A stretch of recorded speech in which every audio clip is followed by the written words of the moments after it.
You pull no spin, so I'm buying paper box and have you open. I don't think my hands have luck. Wait a minute! Better luck than me.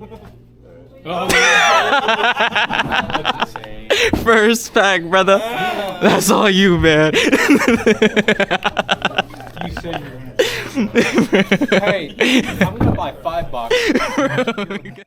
Burst Protocol is out, and with it comes brand new archetypes, some really good legacy support, which honestly feels illegal to be even released. So without wasting any time, let's get right into it. Damn, I guess those freaky robot dragons can't hang with the Archmage team. Huh, what's that noise?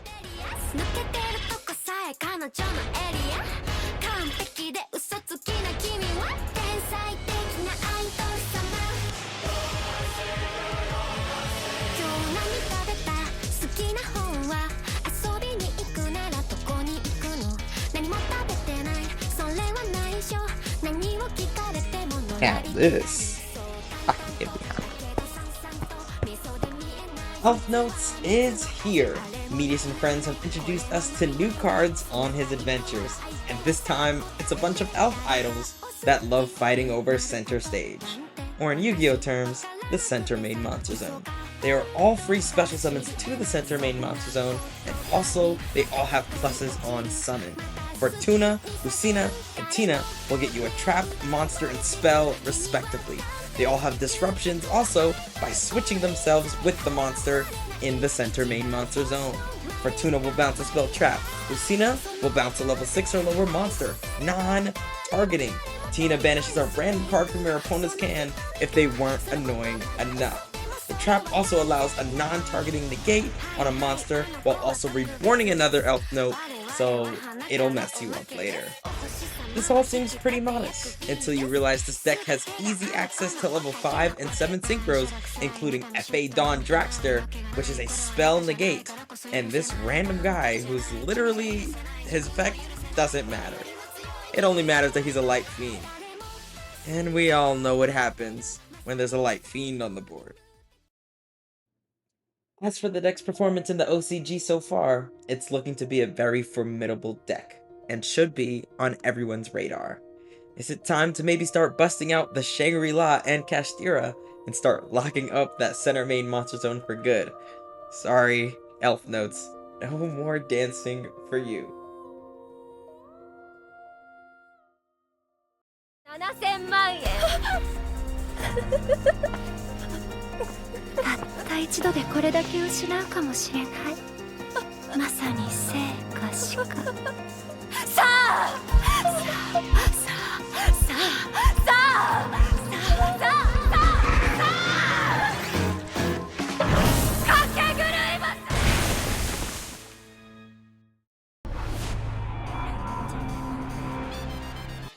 There are a couple of Spider-Man villain wannabes in this set, and they go by GMX. GMX is a brand new TCG exclusive archetype that said, you know what Dino decks need?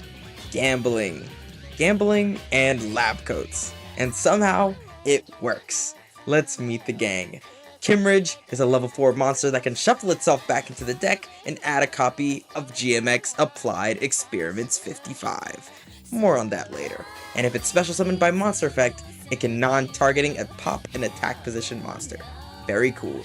Saland is the deck's normal summon.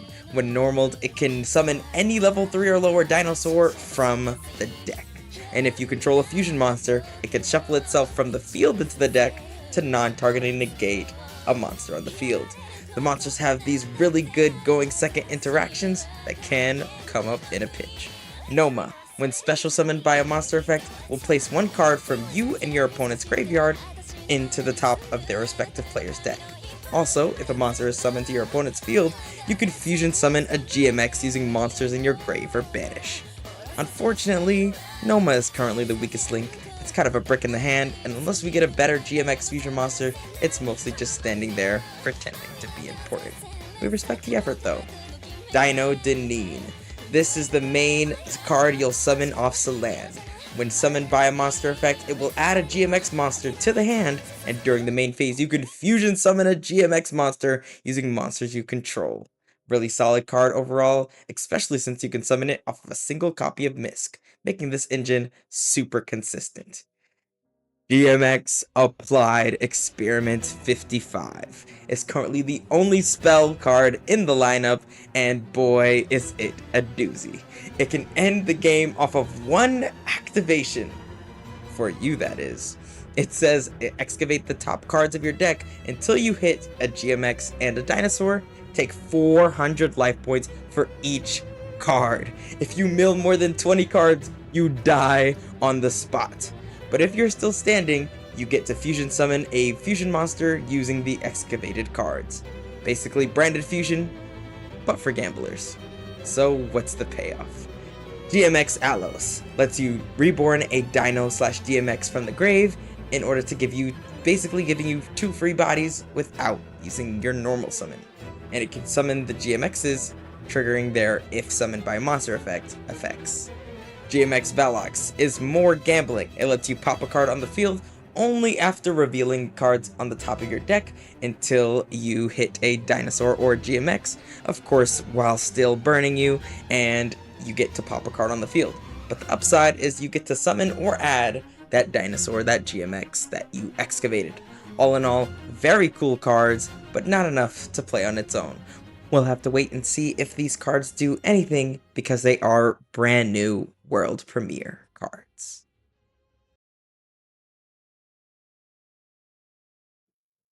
The next newest archetype on the list is Archfiend. They're not really doing much of anything competitively though.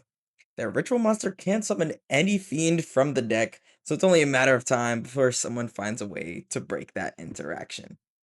And you know what that means. Now I can combine my Magnet Warriors together! Alpha, Beta, and Gamma!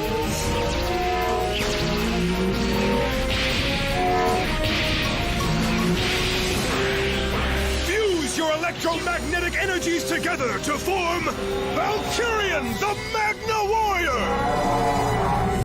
Magnet Warriors, one of Yugi's signature archetypes. They have good success in the OCG with Block Dragon, but TCG has it banned. Today, it probably can't compete with the meta decks, but it's worth giving a shout out. It topped the regional. 200 players? That's right, despite all odds, this deck has one top. Let's take a look at what they got. Magnet Warrior Sigma Minus. It protects your rock monsters from battle. You can reveal it in your hand to fusion summon using your hand or field. It's pretty much a slow 5 mana, and yeah, it can use itself as a material, so that's a pretty good card. I'm starting to see how this might be good. Sigma Plux is next up.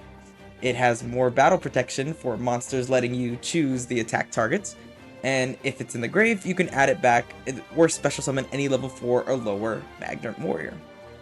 Insane. It's not a starter, but it's a damn good extender. Conduction Warrior Linear Magnum Plus Minus. This whole mouthful can inherent summon itself by sending 2 magnets to the grave. It's just there. You can't respond to it. It's a +2 and you can't respond to it. What is Konami thinking? This 2700 attack body can boost itself by targeting any other Earth on top of all that. I have no words. Any other deck that would have this would be ban-worthy. Last in the main deck is Telesrusion, the Magna Warrior. It can special summon itself from the grave by banishing the magnets. It's a detonator for 1, and if they're on Earths, you can yoink it. It can tag itself out for the 2 magnets you originally banished, so if you just summon it from the grave, summon the magnets back, summon it from the grave, this card will never go away. For the spells that got a Rhoda for all the magnets, it can fuse, and you can activate this card multiple times. The fusion can use the graveyard, by the way. This is a good main deck. Okay, let's look at the extra deck.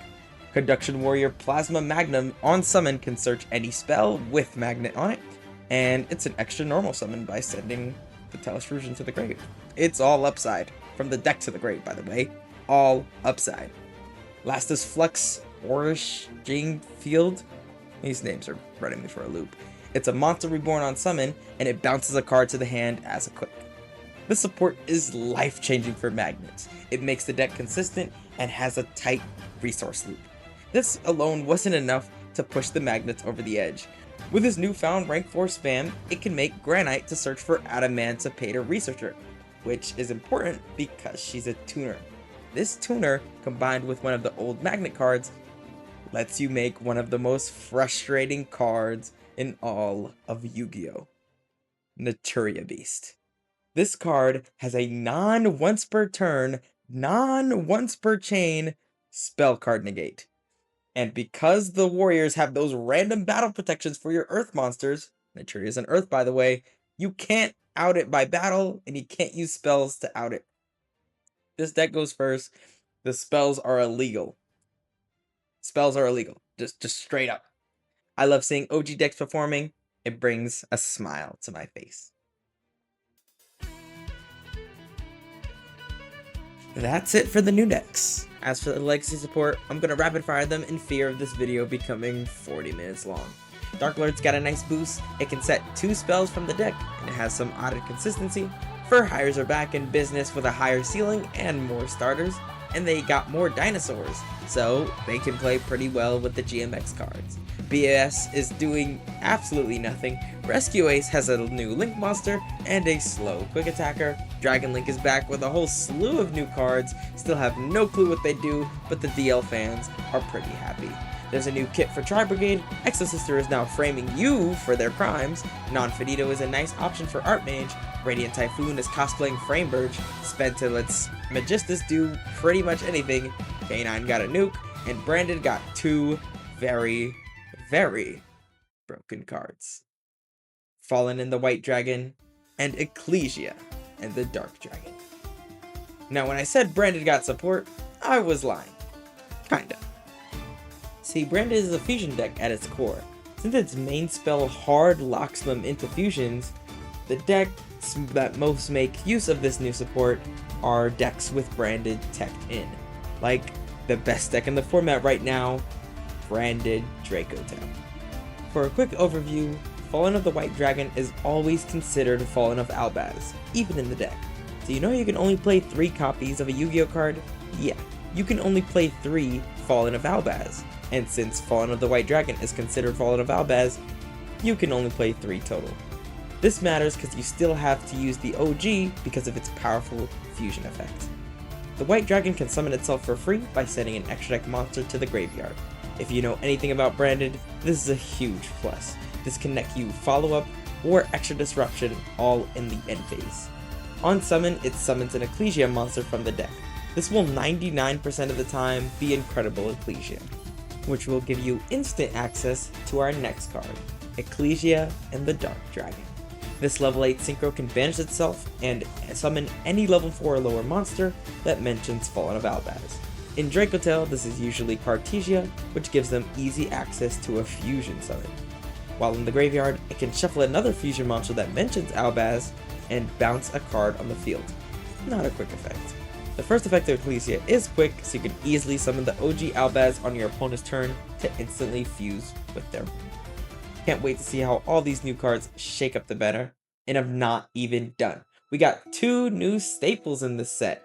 Forbidden Crown will non-targeting choose a monster to be unoutable power for the turn, and Sheena says if you have one monster on the field, bounce all monsters or bounce all spells back to the hand.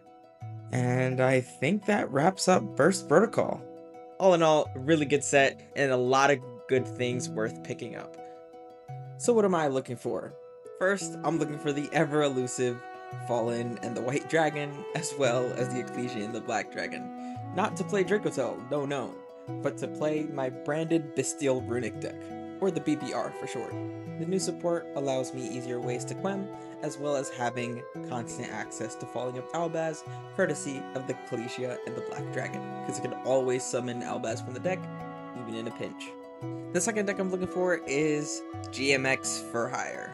This deck's really cool as it allows you to play the GMX cards for one, because they're just some really cool cards, and For Hire is one of my all-time favorite decks, so I'm glad to see it got support. so I'm really looking forward to playing it. Y'all have seen me play the Art Mage K9 deck recently, so I do need 1 copy of the Non-Finito, and aside from that, I just need the staples, so I need 3 Forbidden Crown and 3 copies of Sheena. And unluckily for me, most of that list is secret rares. If you don't know anything about Yu-Gi-Oh's rarity, you only get 2 secret rares per box, and there are 10 possible secret rares you can get, so the odds are not in my favor. If you want to see how the pulls went, make sure you check out my next video. But that's all I got for now, folks. Have a good one.